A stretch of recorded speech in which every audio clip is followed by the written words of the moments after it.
In 2012, the emerging Canadian brand MUTANT was looking for a new athlete to sponsor, and I suggested my longtime friend, Rich Piana.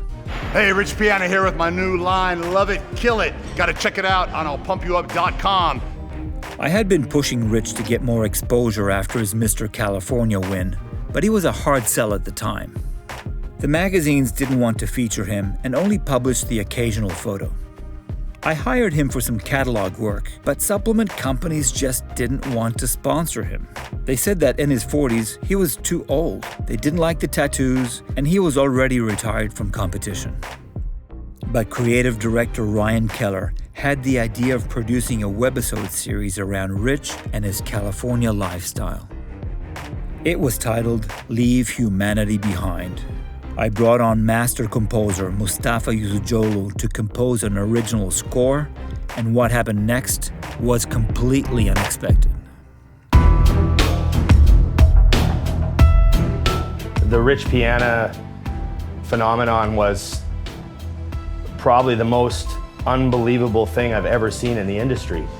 I've never seen anything in 28 years I've been around explode like he did and change so many aspects of marketing, sales, everything about the industry was altered by Rich Piana's arrival on the scene.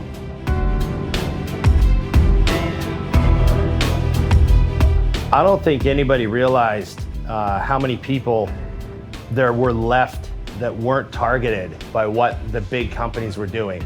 And Rich somehow tapped into, I don't think Rich even realized. I think Rich sort of fluked out in a way. He thought, I'm just gonna be as real as I can be, and there's a crowd out there.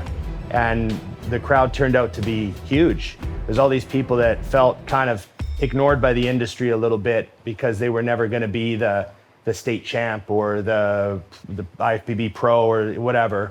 And they were never going to get used in an ad, and they were never going to be that guy.